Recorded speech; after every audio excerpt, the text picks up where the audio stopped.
और अब इंडिया का पावर प्ले। मॉनसून सत्र जारी है और संसद में घमासान मचा है। पहले दिल्ली अध्यादेश पर वोटिंग और अब मणिपुर मुद्दे पर सरकार के खिलाफ अविश्वास प्रस्ताव का दंगल।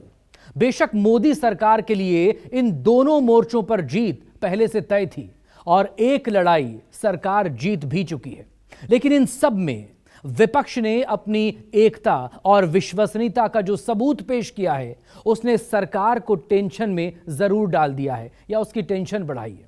संसद में इंडिया गठबंधन के पावर प्ले की यह पूरी इनसाइड स्ट्रैटेजी क्या है, दिखाते हैं आपको इस खास रिपोर्ट में। बीजेपी ने ये नहीं ध्यान रखता हूं, मैं ध्यान रखता हूं।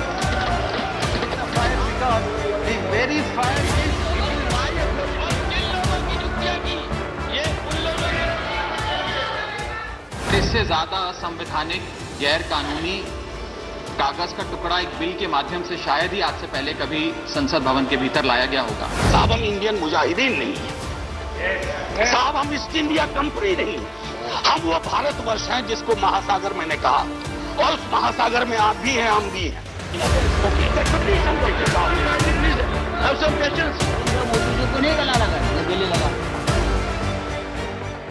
उम्मीद छोड़ चुके हैं कि ये दिल्ली में कभी वापस सरकार बना पाएंगे, इसलिए दिल्ली पर हुकूमत करना चाहते हैं जिस तरीके से भी हो। मैं इतना ही कहूंगा, जो इस बिल के समर्थन में वोट करेंगे वो भारत माता के साथ बेईमानी करेंगे। संसद में मजबूत हुआ विपक्ष, चुनाव में क्या करेगा सत्ता पक्ष।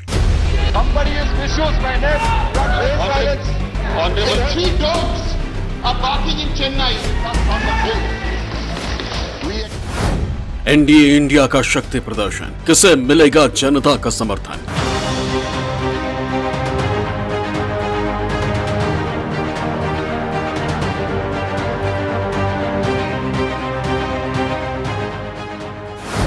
दो 2024 की शुरू हुई तैयारी, किसका कुनबा कितना भारी।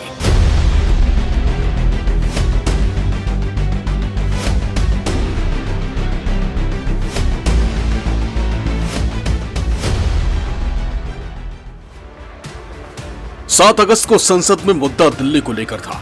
लोकसभा और राज्यसभा में सरकार की जीत भी तय थी। दिल्ली में पारित अध्यादेश को कानून बनाने के लिए वोटिंग भी हुई और संसद में हुई वोटिंग में उम्मीद के मुताबिक सरकार को जीत भी हासिल हुई। आइज 131,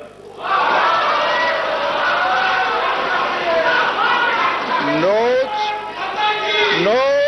102। लेकिन संसद में 131 के मुकाबले विपक्ष के 102 वोट ने देश में शुरू हुई विपक्षी एकता की नई ताकत का एहसास सरकार को जरूर करा दिया। सदन में राहुल गांधी की वापसी के बाद कांग्रेस के साथ साथ विपक्षी दलों का जोश हाई है और विपक्ष का ये हाई जोश आने वाले चुनाव में सत्ता पक्ष के लिए बड़ी चुनौती भी साबित हो सकता है।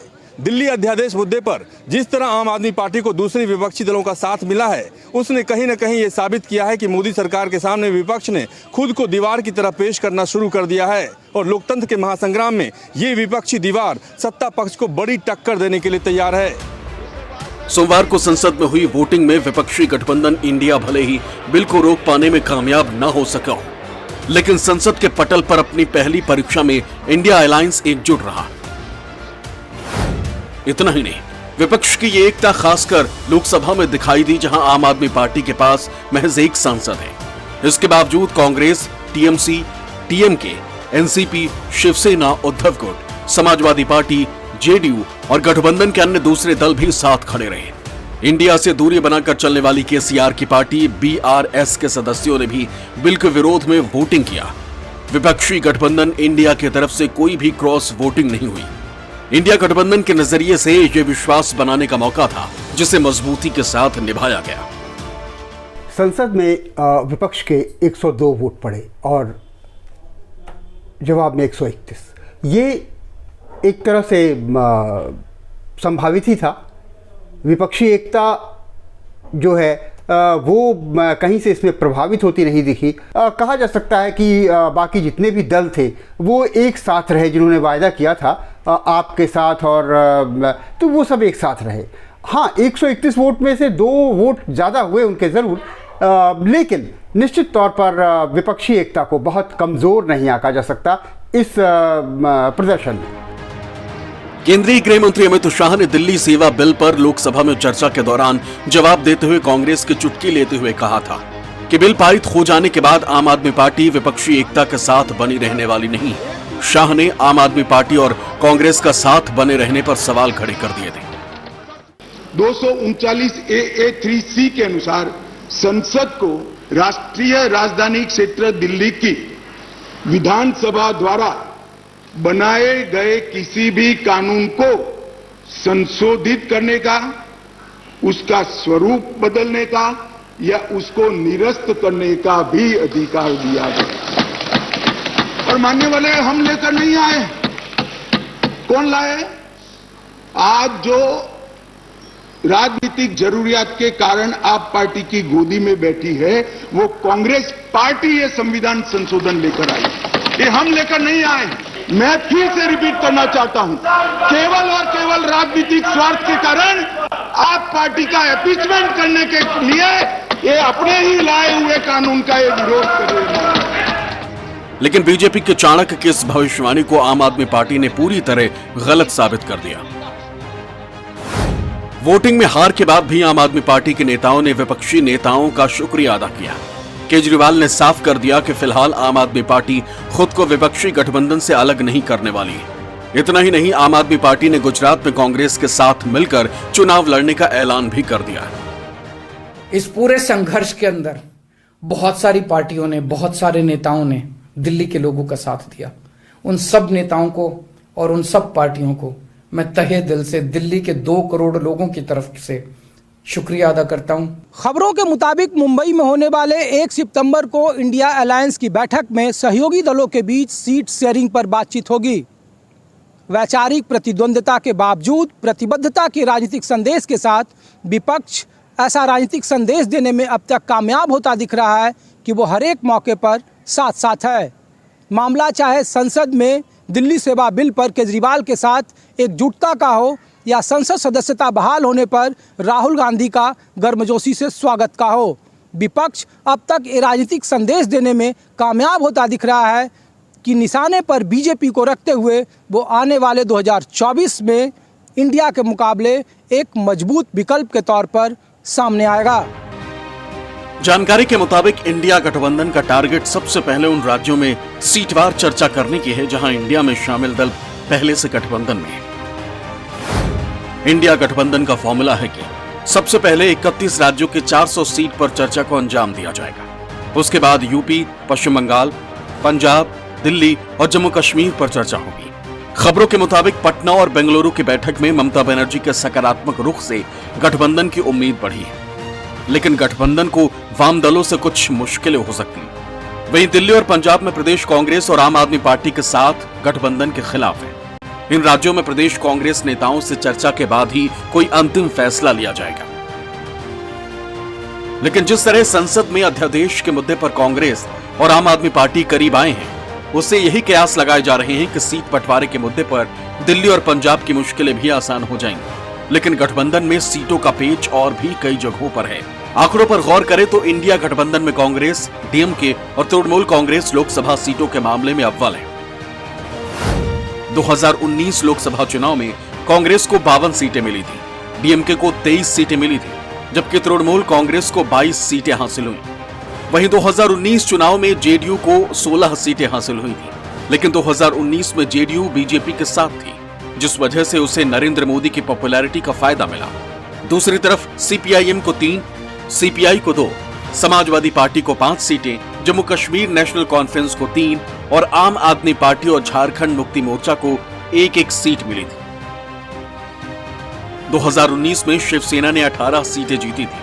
मौजूदा समय में इनमें से ज्यादातर सांसद एकनाथ शिंदे गुट में हैं। वहीं एनसीपी ने 2019 में 5 सीटें जीती थी। हालांकि कितने सांसद किस गुट में हैं, ये अभी भी साफ नहीं हो पाया।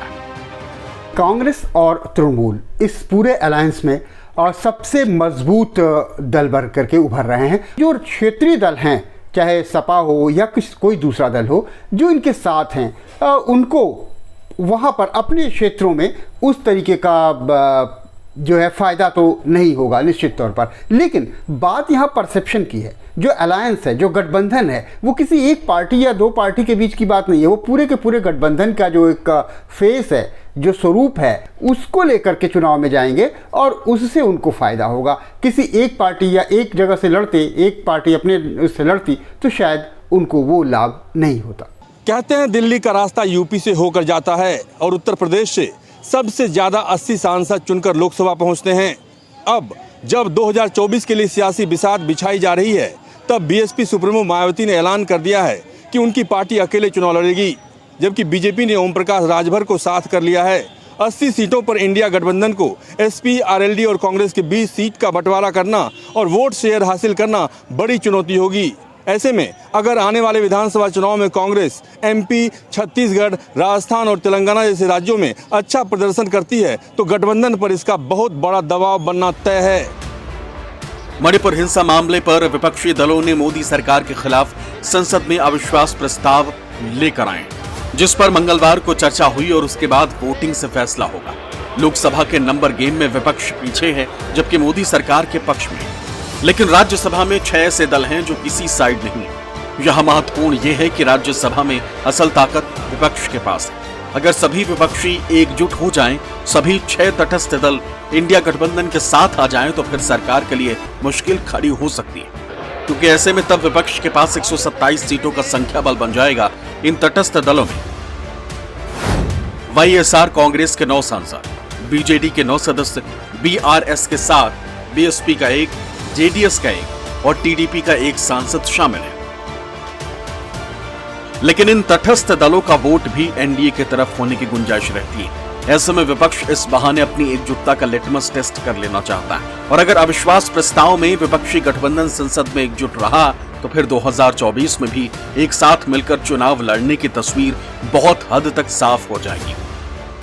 पिछले अगर लोकसभा चुनाव की बात करें तो मध्य प्रदेश में 29 में से 28 भारतीय जनता पार्टी, छत्तीसगढ़ में 11 में से 9 भारतीय जनता पार्टी, राजस्थान में 25 में से 25 भारतीय जनता पार्टी। तो कांग्रेस बेहतर प्रदर्शन करती भी है। अरे माना भी जा रहा है कि छत्तीसगढ़ में कांग्रेस दोहरा सकती है, मध्य प्रदेश में बहुत कड़ा मुकाबला है, इसी तरह राजस्थान में कांग्रेस को झटका भी लग सकता है। तो ऐसे में कांग्रेस अगर बेहतर प्रदर्शन करती भी है तो मान सकते हैं कि सबने माना हुआ है कि यहाँ कांग्रेस बेहतर प्रदर्शन करती है, तो कांग्रेस क्या नई दिशा देगी ऐसा नहीं हो सकता। तो इससे विपक्ष के गठबंधन बहुत ज़्यादा असर नहीं पड़ेगा।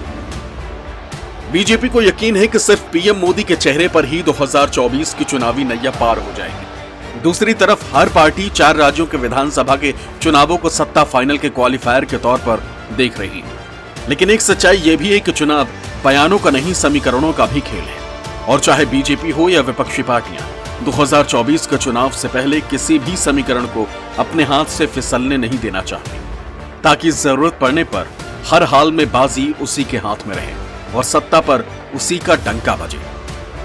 Bureau report, news 24।